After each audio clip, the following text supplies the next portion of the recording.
विश्व बैंक के अध्यक्ष महोदय ने 5 मई 1999 को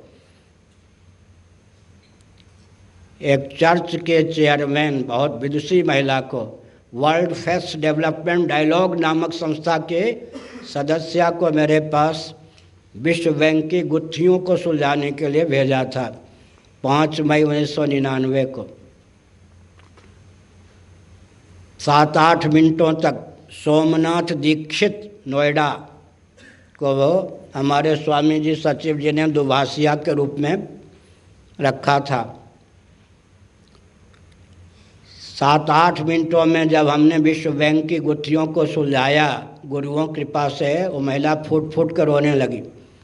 हमारे ग्रंथ में उसका नाम भी लिखा है महिला को। मैंने पूछा कि मैंने तुम्हारा अपमान नहीं किया, तुम रोती क्यों हो?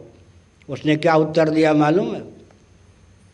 इस मेधा शक्ति का उपयोग करके भारत आर्थिक दृष्टि से भी विश्व में सर्वोच्च राष्ट्र क्यों नहीं बनता, इसलिए मैं रो रही हूँ। कदाचित हमारे पास यह मेधा शक्ति होती तो हमने कहा भारत का अर्थ आजकल क्या है सुन लो, मेधा शक्ति को कुचलना, मेधा शक्ति कुचलने की फैक्ट्री का नाम है आजकल भारत। तो मैंने क्या संकेत किया, थोड़ा विचार कीजिए। मैं धीरे से बोल रहा हूँ। श्री सूक्तम, महाभारत, अर्थशास्त्र जितने हो सकते हैं सबका अध्ययन करके मैं बोल रहा हूँ। दरिद्रता के जितने स्रोत हमारे शास्त्रों में कहे गए हैं वे सब के सब आजकल समृद्धि के स्रोत माने जाते हैं। सर्वथा विपरीत बुद्धि हो गई या नहीं?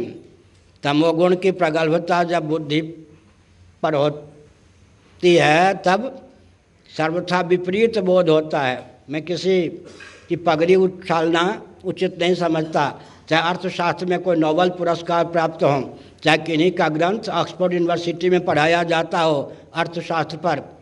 विश्व के जितने प्रमुख अर्थशास्त्री हैं वो अर्थ उसी को समझ रहे हैं जिसको हमने अनर्थ घोषित किया है। हमारे वेदादि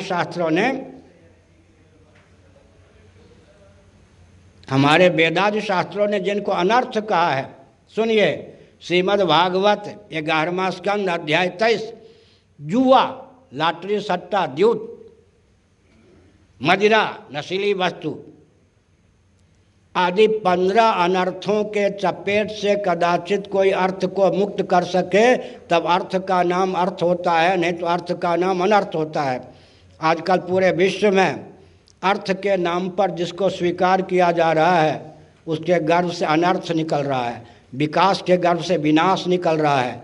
तमोगुण की प्रगल्भता जब जीवन में होती है सर्वथा विपरीत व्यक्ति समझता है, और रजोगुण अगर छा गया तो न सर्वथा यथार्थ न सर्वथा अयथार्थ, बीच का ज्ञान होता है।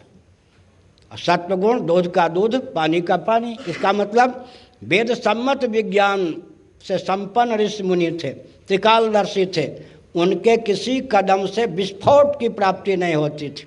और आजकल विकास के नाम पर जितने कदम उठाए जा रहे हैं सबके गर्भ से विस्फोट की प्राप्ति होती है।